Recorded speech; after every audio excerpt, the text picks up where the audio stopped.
It's a bit dry, though. But yeah, I'd like to have something more like Carmen Sandiego. But I don't know if they've got a board game. Do they have a board game for that? I've only ever seen a computer game. I mean, I'm assuming at some point they decided to. Have, yeah. Because they're still remaking it. I got that on Nintendo DS, man. Well, Carmen Sandiego is back from like the Apple green screen days. Oh, really? You could get it on a floppy. Yeah, that's where I played it first. Yeah, I played it first on a Commodore 64.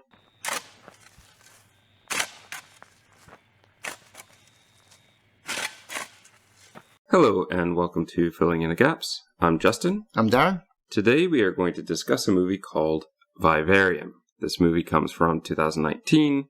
Director, you'd probably be better at the name than I would. I think Lorcan Finnegan? Yeah, I've got no idea.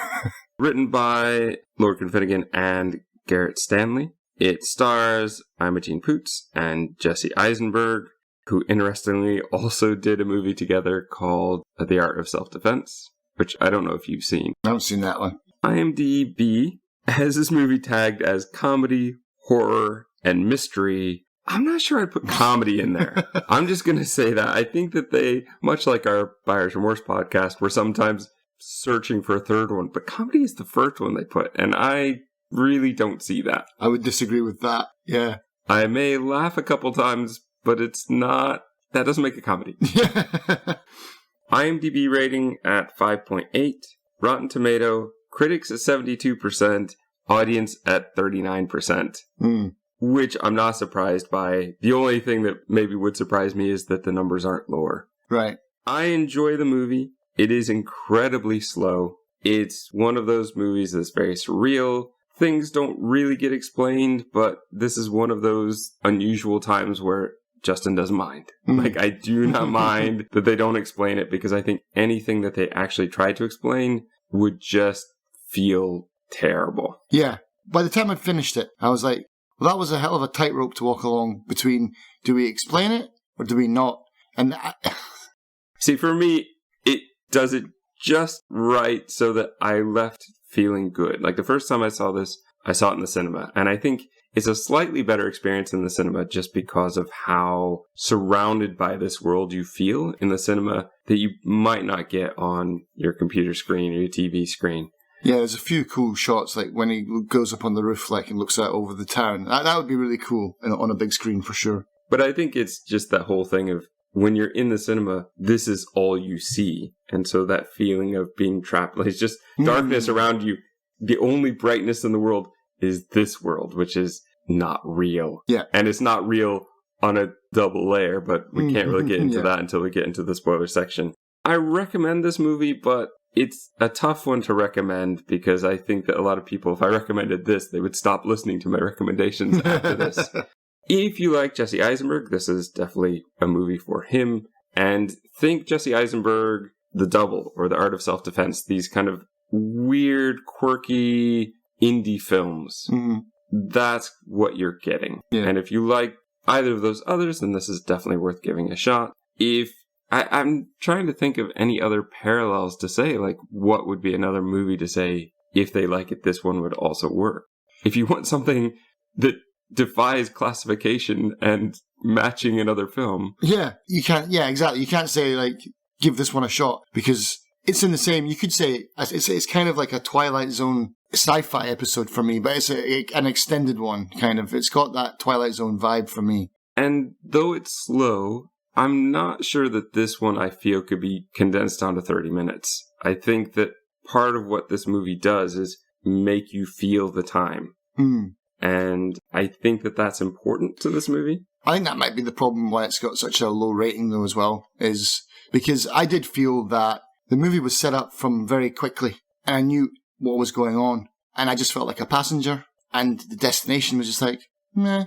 And that's fine. I think that was on purpose. It took too long, man. It did. I think it could be condensed shorter, half the time. But okay, so it could be 45 minutes. A Black Mirror episode. Yeah. A good Black Mirror. Yeah. Okay. I wouldn't argue against that. It probably could be.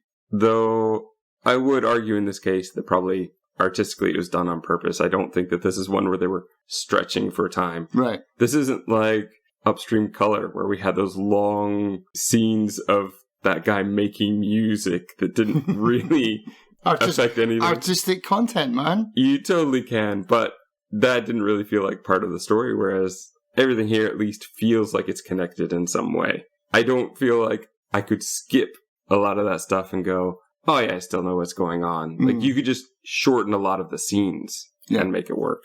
But that's kind of, I think, where we need to leave off, because I'm not sure what else we could say without really giving it away. Vivarium, it's very odd. It is very original and some very interesting visuals, but very indie artsy weird. So if that sounds good to you, go ahead and watch. If you don't care about spoilers, or if you've already seen it, well, let's get into the spoiler section.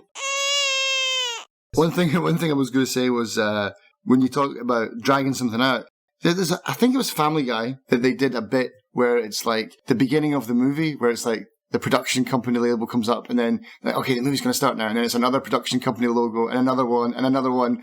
I'm pretty sure it was Family Guy or Simpsons. It was something like that. But, my God, there's like, I counted them. There's 13 production company logos at the start of this. There are, but are you surprised with a movie like this that they had difficulty getting one big sponsor? I think, though, there's a lot, but it doesn't feel like a long time, because they each rush through. None of them have those 30-second animations. Yeah, and that's what the Family Guy thing was going on about. Yeah. It's like, oh, this is the start. They actually think it's the start of the movie, but no, it's just another production company logo, animated logo. Well, that's one thing with CinemaSins, is usually the first sin is like a minute and a half of right. production companies. This one does it, I think, in less than a minute. But it's pretty quick. That's pushing through with 13 of them. Yeah. I didn't count, but I did notice that when I was watching last night. I forgot that that got buried in all the other information. But it's good that they took the money, and I like how indie films know how to pinch pennies. And it's like, this movie has obviously got all the money that it can, and what they've made with it is pretty decent. There's no expense wasted. And nothing looks cheap that isn't cheap on purpose. Yes, exactly. Like, those clouds look weird. Yeah. But that's on purpose. Yeah. The houses look weird, but that's on purpose. Yeah. And this is where I think, one of the things we'll probably mention a few times through is the pinching pennies. Mm-hmm. And being able to have all the houses look exactly the same saves a lot of time. So it definitely saves a lot of imagination. Yeah, just like, yep, we're done. Let's go ahead and get into the story. So we open with shots of a baby bird that is blind and knocks an egg out of the nest, and then another bird knocks, I think, that bird out of the nest. Then there's a mother bird flying in to feed the baby, and then you see it again, and the baby is huge and clearly a different kind of bird. Yeah. And being fed. Is it a cuckoo? It's a cuckoo, yeah. Okay. Yeah. Because they make reference to it, but I didn't look it up to see, and my bird knowledge is not the best. Mine's is not good either, but cuckoos, yeah, they do exactly this. They find a nest, they'll lay their egg in a certain other bird's nest because it looks the same as their eggs, and it's not until it's hatched and actually develops feathers and stuff where the mother bird would be like, well, you're not mine. It's a parasite, basically. A living parasite all parasites are living. It's like a parasite where it just drills its way into someone else's life. Obviously symbolic for what's to come. Yeah. We open with our characters. Gemma is teaching kindergarten, telling the kids to be trees, and they're waving and, oh, it's a storm, and all of that kind of stuff. At the end of the day, she talks to a student's mother or another teacher about wanting to buy a house. There's a girl standing off to the side. She's noticed some dead birds, which could be the very ones that we just saw, yeah. And asks a lot of very deep questions about why does this happen? Gemma has to respond, well, it's nature, and yeah, that's just the way it is what she says. Well, you get wrecked later on with that logic. Gemma is going to say that it was probably a cuckoo at this point. The tree starts talking to her. It's Eisenberg as Tom, he's pretending to be a talking tree, but he buries the birds. Yeah, he's like the school gardener or janitor or maintenance man or something like that, is he? I guess. I'm not really sure. I'm assuming he works there, but I'm not really sure. I think the fact that he doesn't have a car would be an indicator that they must both work there. Right. Or else, what, does he go and just stand there all day with a tool belt on? Yeah. It's like, when they made the film, it's like, we need a guy with a ladder. She asks him to change his shirt before he gets in the car because he stinks. They go to an estate agent's with a bunch of models along the wall. The models all are identical. Yep. The estate agent himself is a bit odd. Yes, slightly. I was like, what's up with this estate agent? Is he a robot? First time I saw him. Well, not too far off, I guess, yeah. in the way we're looking at it. He's got very slick back, dark hair, white shirt, tie, very bright eyes, and he just seems unnatural. Yeah, very creepy. His name is Martin. At least that's what his name tag says. Mm-hmm. And I'm going to refer to him as Martin. So Martin tries to sell them On Yonder, the new housing development. And as I said before, the model houses all look the same. And we're going to see a lot of this because this is exactly where they're going. Gemma says it's not what they're looking for, but worth a look. And as she says that, Martin says it at the same time, which is already very creepy. And you'd almost expect them to go away, but I think they're kind of desperate. You get that impression, right? Yeah, but Tom's not really having any of it. He's wanting to nope out of there immediately, like I would be. We're not buying a house from this creep. They follow him in a montage of driving. We see that the company on Martin's car says Prospect Properties. We're going to see a billboard, which will be interesting for later, with this kind of family. Yeah, I don't want to get into the billboard too much because I think it is more interesting when we see it again at the end. I think there's a reason why they did that. But they're going to go in and, well, I will say this. Along the way, Gemma and Tom sing together. Yeah. They do a few things throughout this opening to make us realize that Gemma and Tom really do like each other. And it's key because when they start to fall apart, you need to know that they actually were together. Too many horror movies don't really develop their characters well, and you're meant to feel sorry for them just because they're human. Yeah. This one doesn't do that. They try to do all these little things to say, hey, we actually are a loving couple. We do like each other, but things will go bad.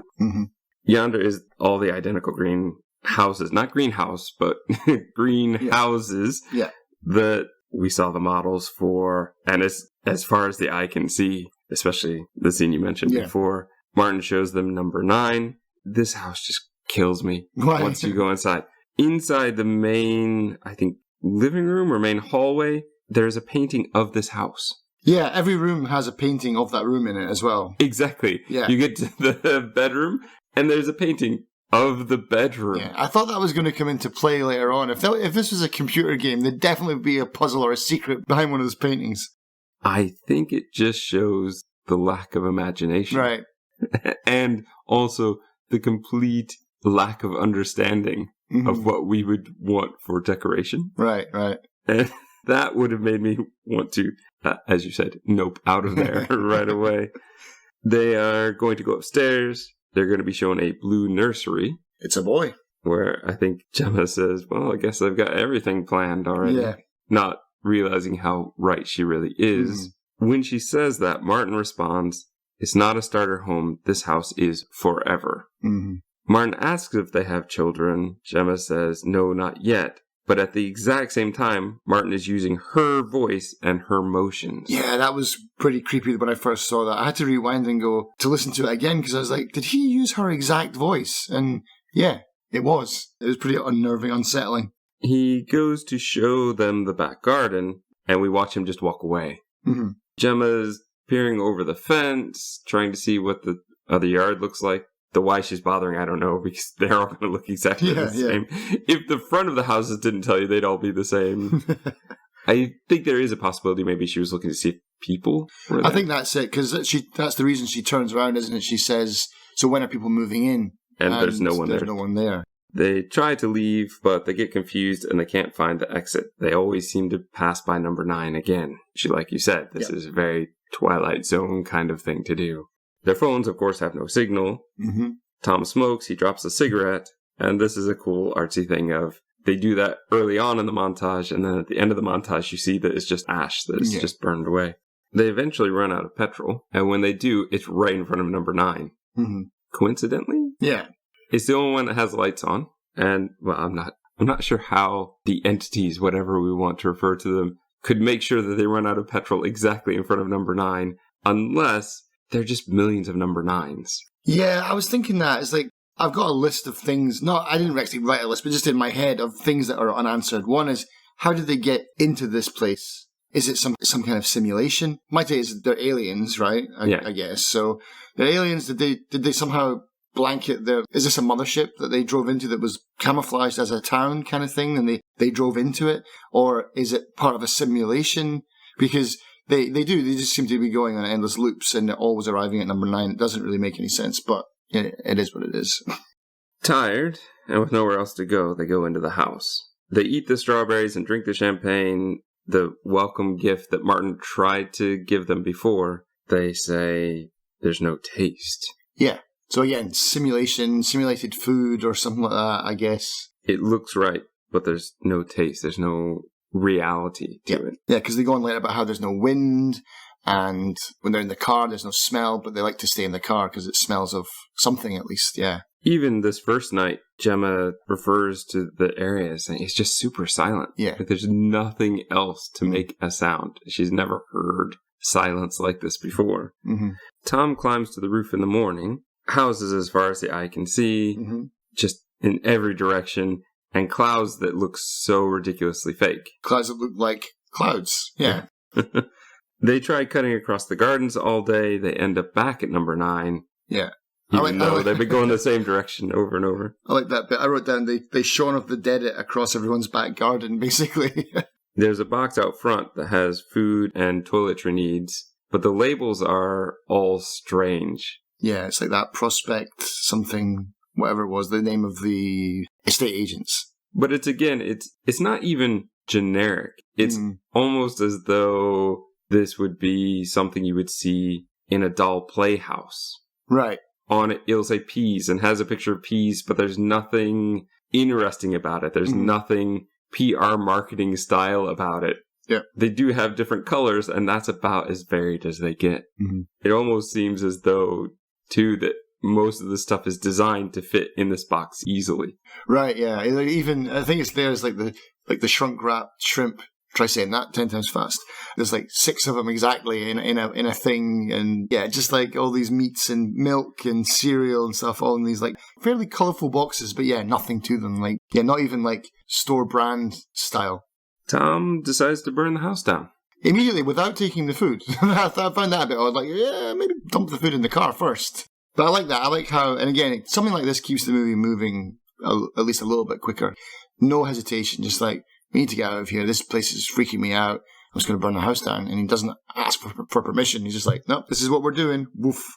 And nothing happens. Yeah, the house clearly goes on fire. Yeah. I was expecting it to come back immediately. Of course I was, because, again, I had it in my mind it's a simulation. So I'm guessing when they're sleeping, there's like a reset button and they just, boop. Because I'm pretty sure the house was damaged. There was fire coming out of the windows at one point, so it was breaking down. But yeah, I think they just hit the refresh button. They sleep outside. They wake up covered in ash, and another box has appeared. Oh, more food. Nope. Well, I wouldn't put it that way. There's a baby inside, with a note printed on the box, raise the child and be released, which is not meant the way it's meant. In the alien language, released has a different meaning from Earth. Well, we can use it that way too, but it's not the one you would immediately jump to, I guess. Yeah. Not released from prison. In the haze, number 9 appears, and it's like new. We're going to fade to black. They do this a few times, and usually when they do that, time has passed. We look down from above. They've spelled out help on the roof, but no planes ever come, so it doesn't really matter. Yeah. There's now a little boy, about, 8, 9? Something like that. Yeah, I put down 10. With marten hair and shirt, and he's staring at their bed. Yeah, so they give him the finger like any good parent would. And he gives it right back. He mimics it right back. He speaks saying things that they must have said in the past, arguments that they've had. His voice is very weird. He has an almost adult voice. That's weird. The voice part of this kid creeped me out because I don't know what they've done, but it's almost like they've recorded speech for other people and then dubbed him. That's my guess. They could have just pitched him lower, but there's just something so different about the voice and so many other things. Because he's got different accents. Definitely when he mimics Gemma or Tom, that's their voice. But he's got this weird farmer voice, like this really English drawl kind of thing that he's got going on, like Norfolk farmer. And then other times just kind of regular kid voice, but his pitch is all up and down. It was really unsettling. He wants to be measured, which is normal for a kid to measure them against the doorpost, but it's only been 98 days. Exactly. And that's one of the brilliant things in here of the reason that you think that they could shrink it down to 45 minutes is they do so many of these tiny moments to tell us what is happening without giving us exposition. So they're not wasting half an hour on exposition. Mm-hmm. They show us it's been 98 days because of the measurement. Yeah. So yeah, he's growing exponentially fast. Which seems like it'd be a good thing. If it only took 98 days to get to about 8, 9, 10. Yeah. Well, you've only got like 3 more months, in theory, until it's 18 and out the door. Yeah. He's just, though, this boy is incredibly irritating in every possible way. That scream, man. He mimics a dog running around. He asks a lot of questions, which in a real kid seems fine, but after everything else. Yeah. Plus, so many of the things he asks is like, you don't get it. They've given you this answer before, and you just didn't get it then, and you still don't get it now. What's a dog? I still don't think that the boy ever understood what a dog actually is. Yeah. Just understands that it runs around and barks. Yeah. Says woof, woof, woof. But they have no pictures to show it. Yeah. Yeah. So what can they do? They have no pen even, I think, to draw with, unless I don't think they gave them a pen. No, I don't Not think that we saw. No. They could smear it on toothpaste on the mirror. I guess. They get plenty of that. Yeah. The screaming, though. That screech. I was watching it. Everyone had gone to bed, so I was headphones. I got to a point where I was like, if this kid screams again, I'm going to murder him.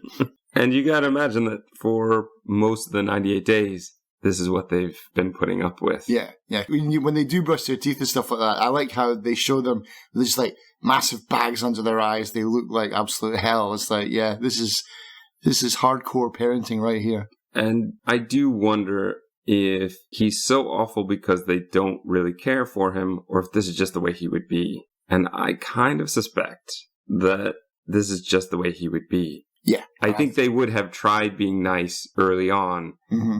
It just never worked. Right. Different species entirely of organism. So it's like, yeah, I think this is just the natural way of things for young Martin. They basically fill up their box with the garbage, put it out front, and sit waiting, hoping to see somebody come to take the box. Yeah. And they have a conversation. I think Gemma is saying, we do this every day and we never see them. Tom says, yeah, we've put notes on the roof for planes that never come by. Yeah. But I think Tom's thing is, and I think this is part of maybe the latter, like you said, but I think part of giving... And a spade. But I think part of giving him that kind of career is people like that work with their hands want to be doing something. Mm-hmm. And he's so stuck in this house with nothing to do. Right. Except pseudo take care of this kid, which it feels like they've given up on. We've got the routine. One of us grabs the cereal, one of us grabs the milk. The kid screams until he's satisfied, like kind of thing. We've got it timed down. We do that. There are all sorts of analogies, and we could say this is symbolism for parenthood and all sorts of things. I think this movie opens it up for so much interpretation like that. Yeah. Which I think we can kind of get to at the end if you want, but for the most part, I just want to see the movie as the movie. And so I think that they've tried and they've kind of given up by this point because the kid is too different. He's not a human child. Yeah. And they don't have the resources that a normal parent would have in any way, shape, or form to entertain. Even daycare for a few hours a day. Yeah. Because she does say that to him at one point. It's like, people are not around other people constantly. Like, you need to go to your own bed. You need to sleep on your own. We need time to ourselves. But they don't even have things like toys. Yeah. They got a TV with weird stuff on it. Yeah. The weird alien cartoons. Yeah, this is where it makes sense now how the box disappears. They explain that. Sort of. Yeah. Yeah. So, I'm guessing that's what happens when they turn away. They're all constantly being monitored, obviously. And so when they're not looking, they swipe the box, and then all of a sudden, like, did you see that? The box is gone. So Tom, as a loving father, does pings his cigarette at the kid. Well, Gemma at this point says, that boy is always watching. Yeah. And Tom says, that's not a boy. Yeah. And this is very much a key conversation that explains their motivations throughout. Gemma will back and forth, think, oh, it's a boy, no, it's not. It's a boy, no, it's not. But Tom is very consistent. It. Yeah. He refers to the boy as it and never changes, never wavers. When Tom does throw that cigarette, this is when a patch opens up in the, I want to say grass, but it's AstroTurf, yeah. And he realizes there's dirt underneath. So he starts digging away. And you're going to see him digging a lot. Yeah, he digs. He likes digging. The dirt is weird. It has some sort of yellowish... clayish, kind of plasticky, like plasticine kind of to me. But there's also a weird yellowish color, almost as though paint has been mixed in with the dirt. I'm guessing what they were going for was that kind of base you would put under a model or under like a model train set. Okay, yeah. Where you have the AstroTurf with the grass on top and cork underneath, something like that. Right. So it looks like dirt, but it's not really dirt. Right. Gemma wants him to stop, but Tom digs all day. In fact, Tom starts to refuse her help with digging. Yeah. And he just keeps saying, look, let me do it. This is something I can do. Like I said, he's somebody who wants to be doing something. And just sitting there with no entertainment, no anything to do. And there's not even anything to fix in the house. He could break it to fix it. That's about all he could do. Yeah, exactly. It definitely gives you a perspective on keeping a pet in your house. After I watched that movie, it's like, man, I don't know if I want another hamster. Poor little guy just stuck in there all day. Evening. This is where the boy turns on the TV for the first time. It's just a kaleidoscope of white and black shapes that are moving around. Weird noise coming out of it as well. And this is the other thing that kind of got me is like, does he have some, again, this is not really that important, but it's like, do these aliens have like some innate ability of language where no one's taught him, as far as we know? We do know that he meets other people later on, but no one's taught him how to speak. So it's like, where does he get his language from? Is it natural that he just knows? I'm guessing he knows what's going on, because otherwise you wouldn't just be fixated on this weird static mess. Does the cuckoo mimic other birds? I think it only mimics their...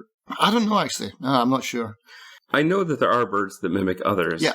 And that is more what I was interpreting here, is that it must be that kind of thing. It's mimicking. But yet, in this case, it is really... The boy is really communicating, but it's just information and understanding that don't quite connect. It understands a bit, but not everything. While he's watching TV for the first time, this is where we see them in the car enjoying a smell. It's not a bad smell. It's just a real smell. Yeah. Gemma realizes that the battery is still okay in the car. She turns on music. They dance in the headlights. They seem to be having a good time again, showing that these two care about each other. They have one moment of joy and they're going to take it. But then the boy comes in and starts dancing and knocks over Tom. Yeah. Cracks his head on the curb as well. It looks a bit painful. Tom throws the kid down. He doesn't just throw him down. He body slams that kid. He just picks him up and boom. Like, yeah. Bloody, what's his name? That wrestler. What's his name? The Undertaker style, just blam. But the kid is totally fine. Just like, yeah, no problem. But Gemma now feels sorry for the kid. Yeah. Gemma is going to, again, I didn't mention this earlier, but there was a point where the boy refers to her as mother, and Gemma says, I'm not your mother. Yes. And she again here is going to deny it. The boy screeches. Gemma just doesn't know what to do at this point. And she's like, come on, what do you need? I already fed you. I already did all this. What are you screeching for? After that episode, she's going to go into the house. She wants a bit of intimacy, but Tom is just not in the mood. Yeah, it's like they're drifting apart. Yeah. Also, really early on, right about now, maybe, or maybe even a little bit before this, I noticed at least that Tom was developing a cough, and I was like, is it because he's digging the hole? I guess, maybe the dust, but he's definitely getting sick as well. Yes. Tom is going to start hearing sound from the bottom of the hole, which just encourages him even more. Yeah, and that's another weird thing as well. It's like, so they reset the house. If I'm sticking with this maybe simulation theory. If they reset the house, why are they not resetting the hole? And so I was confused by that at first. Not at the end. I totally get it. But that was always interesting to me. Like, I don't care that it took 40 minutes to dig a hole. But I wanted to know why. And I think it's not explained why, but I get it. But yeah, they could have reset it, I think. I think they could have. Yeah. I also think that the fact that grass opened up for him was on purpose. Right. At night, the boy is going to fight with the couple over the TV. They want it off. He just keeps stealing it and screeching. Yeah. And they eventually give up.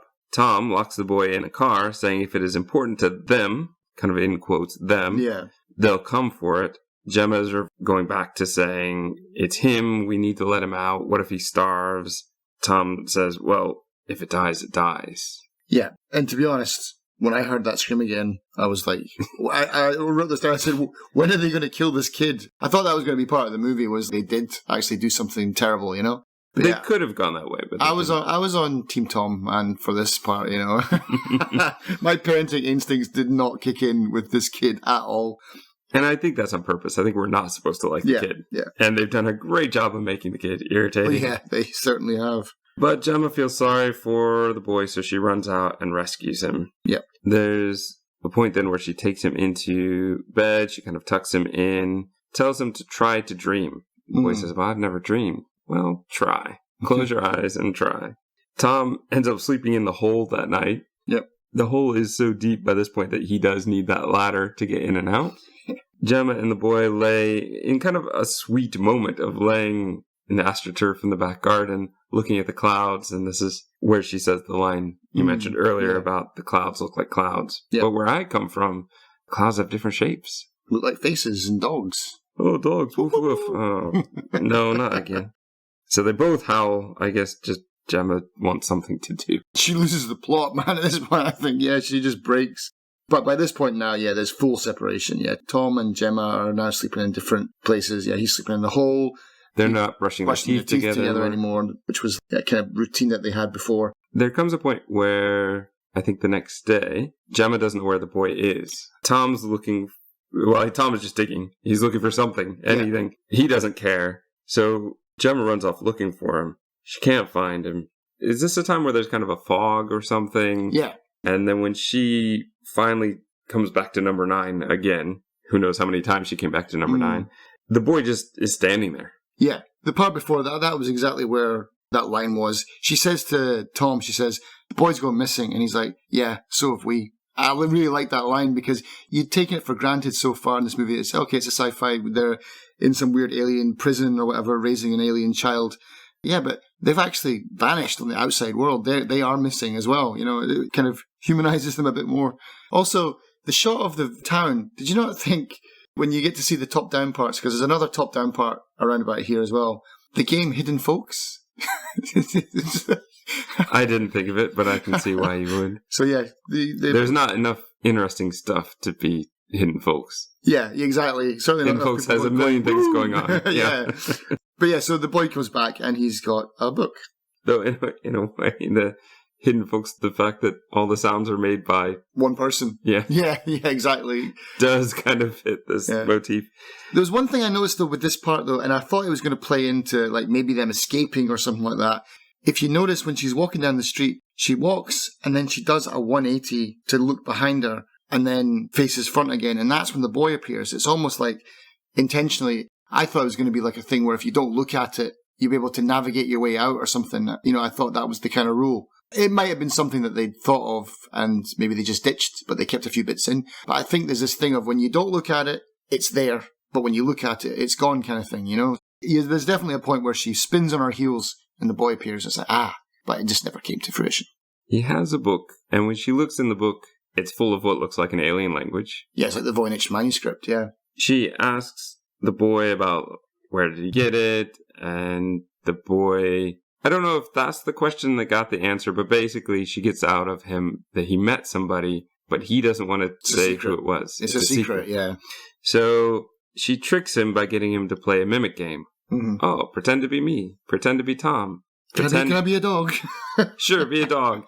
Now be the person you met today. Mm. And like bulging neck sacks and screeching and hunched over like a frog kind of thing almost, yeah. Which that really freaks her out. That freaked me out as well. I think time passes because he's like, are you, what is it he says to her? Are you, not stressed, but he says like, are you upset? Or Are you? Yeah, there's some particular phrase. It's a weird phrase to use. It's like, doesn't fit well, but he's like, are you this? And then the next day, instead of writing help on the roof, they've written, F you. Yeah. Well, but that's after the big, like, fade to black again, right? Yeah. But only 4 letters. It's like, were they limited to 4 characters on the roof? They didn't even spell shh right. Well, maybe they didn't have enough white things to put up there. I think they just converted whatever was help into that, and they didn't want to do any extra work. They didn't want to put the C in.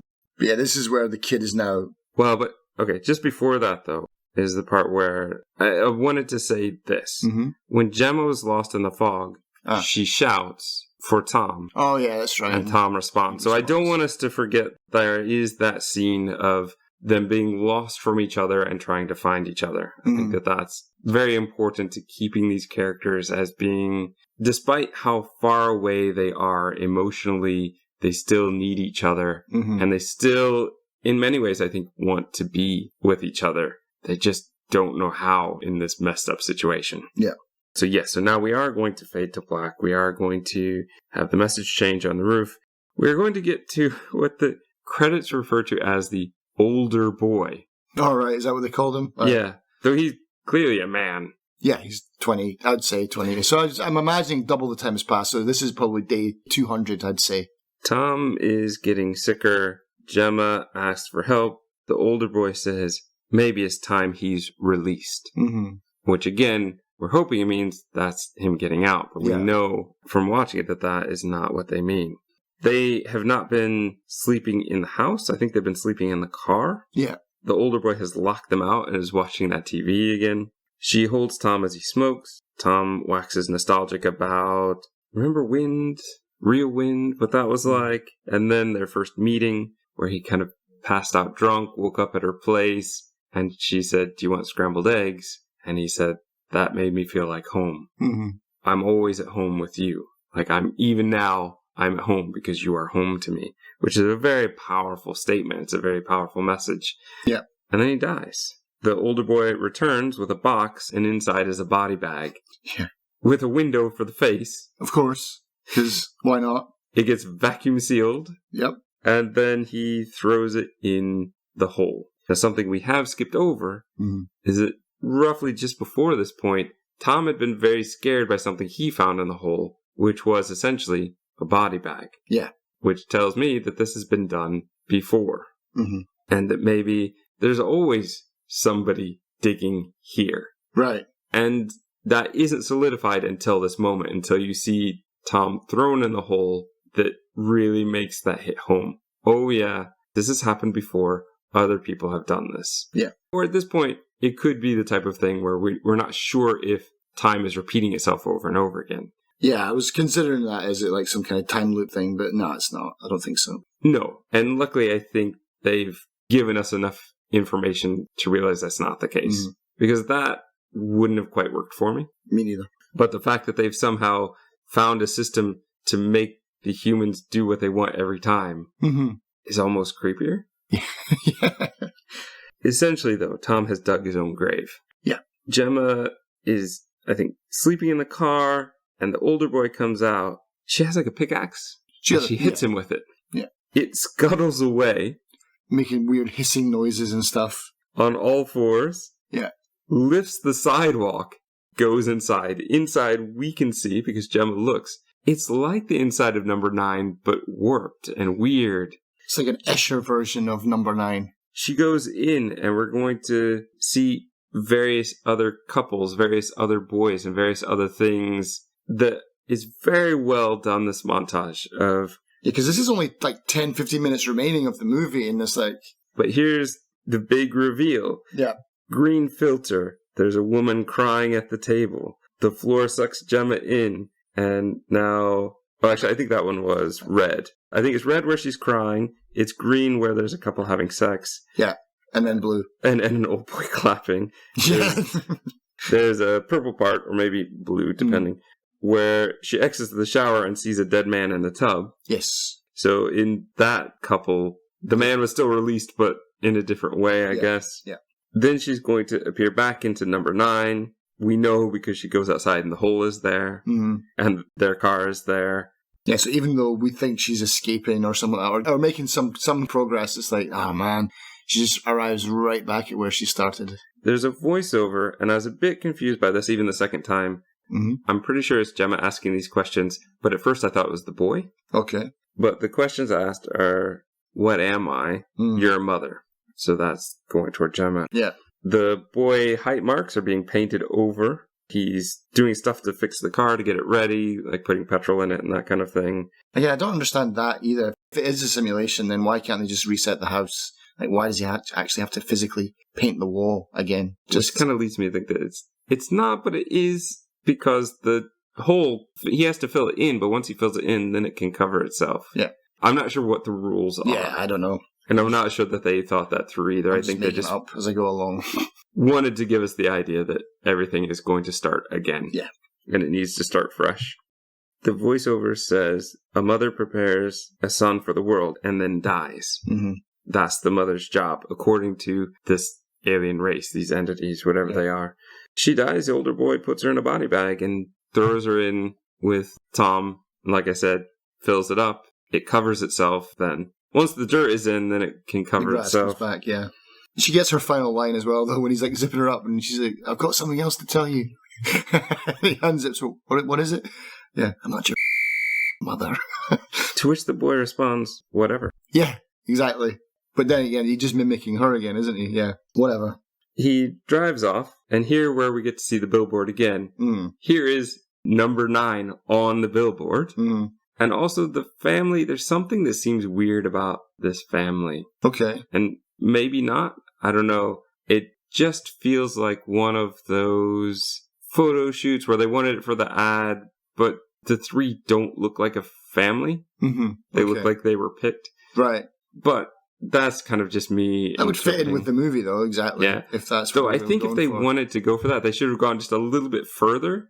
Right. And had it so it was really obvious that these 3 don't go together. I think that this could be a family. There's a million ways this family could be this way. But there's just something about it something fake about it. Something that feels fake about it. Yeah. But maybe this is me adding to it all the so many fake billboards I've seen in my life and fake ads like this that I'm like, that just seems a bit weird. And maybe it's because it's coming after all of this. Because I certainly didn't notice it the first time going in. And I didn't even really think about it the first time I watched coming out. It's only the second time where I'm going, are they trying to say that that family doesn't seem quite real? Or is really the focus just that it's meant to be number 9? Just that, we're staying in our house and we look so happy. And I don't know, we're like, tossing the kid around, and everything about that picture just looks so phony. But again, that could just be me projecting onto that one. But I think the fact that it's number 9 is important. Yeah, definitely. And it also marks the entrance or exit from this place that they couldn't find on their own the first time. At the estate agents, Martin is now old. Yeah, the circle of life continues. He gives the Martin name tag to the boy and dies. New Martin basically pulls a body bag out of the filing cabinet, throws old Martin in it, shoves him into like another cabinet. But then folds him up like really compactly, and you hear all the bones kind of crunch. He's like super brittle. He packs him into, I'm not going to say a lunchbox, but it's like, yeah, like a small suitcase size, yeah. And then puts him into another filing cabinet. But not before doing one of the weirdest things, which is stapling a receipt onto it. Yes. Which I paused and I tried to read as much of it as I could. Did you have a good look at that receipt now? No. The receipt, the fact that it was there was enough for me to go, well, that's weird. I was like, yeah, it's like number 8899. So this is maybe been done, like you said, this is something that's happening over and over and over again. So 8,899 times, I'm guessing, through this like timeline of these Martins, which is also the name of another bird, by the way, as well. So that's maybe interesting. Yeah, so it's like 8899, and then there's a bunch of like his name, his company, and then there's like, couldn't really see it's blurred, but it's like day, blah, blah, blah, day, blah, blah, blah. I think that's how many days they've lasted. What it seemed to be getting longer. So that kind of tells me that this cycle, they're trying to perfect something. And so it's part natural way, like the cuckoo getting into a nest and being raised, but I think it's also part experiment as well for these alien creatures to prolong their lifespan, maybe? I could see that. New Martin, our boy, sits at the desk with a weird smile and blank stare as he waits for a couple to walk in. They do. End of movie.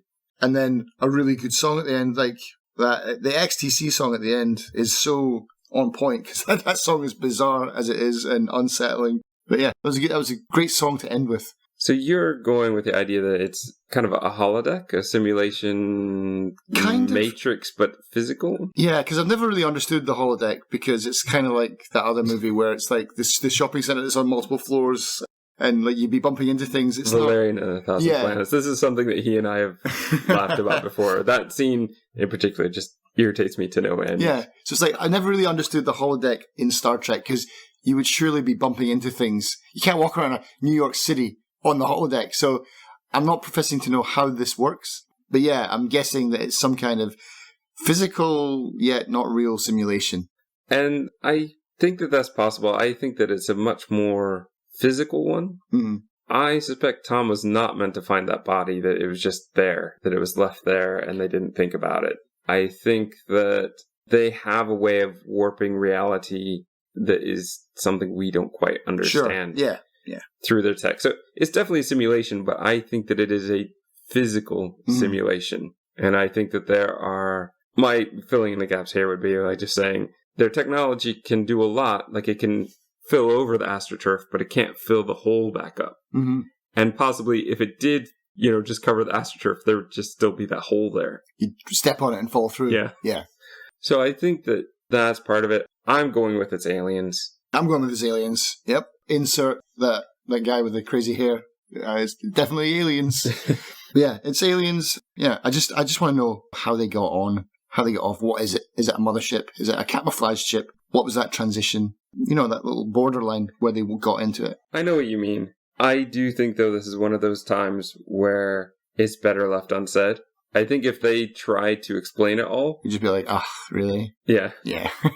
It'd be one of those moments where whatever they would give it wouldn't live up to what they've developed. Mm-hmm. I think what's more important is the purpose. I don't think in this case that the aliens are trying to take over. No, I don't think so either. I think this is a situation where they need us for some reason to raise the children, but I don't understand why. It's not like Gemma gave birth to this kid. No. So they come from somewhere else. I don't understand why they need us. Because they don't really. Once the boy got the book, he was learning everything he needed to know from his own people. I mean, feeding and stuff. I mean, I guess it just goes back to why does the cuckoo need to leave its egg in another bird's nest, There's no such thing as a cuckoo mother. Basically, they lay an egg and then they bugger off. And then some other bird raises their child. Right, and feeds them, but... And then I think... They're getting the food from the other race. That's why I don't understand what it used to be. Yeah. I think... It is what it is. It's like what you said right at the beginning of the movie. That's just nature. If I was to fill it in, though, I would say that the alien race is desperately trying to learn about humanity, but in the worst way possible.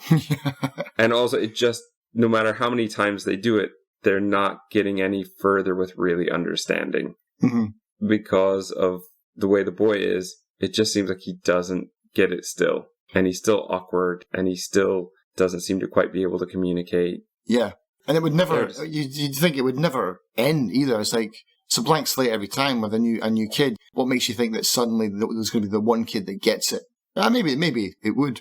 Yeah, I just see it as a natural thing, just like what they said in the film. Because when I got to the end, I was like, this could be, in a way, like what you said earlier, is you could sling in any metaphor you wanted. This is a metaphor for real parenting, where the kid grows up and then, the parents pour all their love and attention into the kid, and then the kid essentially locks them out of their own home and just leaves them to die while he goes on and fulfills his purpose, The father literally works himself to death, digs his own grave, because it's what he can do. I mean, everything's telegraphed quite clearly, but this is one of the few movies where I was like, nah, I don't think it's meaning to be deep or meaningful on that level. It's a movie that's got a weird Twilight Zone-y idea, and they're not out to explain anything, really. It's just like, just go and get a bit weirded out. Go and see the movie, get a bit weirded out, and that's it. And I think that this is one of those where we'll leave the interpretation up to you. Mm-hmm. And for this one, for whatever reason, like you said, it walks that tightrope, but it does it in a way that for me works. Most other movies like this fail because they fall either too artsy, too preachy, or there's too much exposition trying to explain everything so that it gets in the way of that message. Mm-hmm. This one just found that balance. It is a bit slow. It could be shorter. They could put a bit more interesting stuff in it. But as far as being an indie film that was done on, I'm assuming, a low budget, having so few characters and few sets, it does a lot of interesting things with its filmmaking, with its storytelling, with its visuals that make it, for me, worth watching. Gaps filled and more gaps created.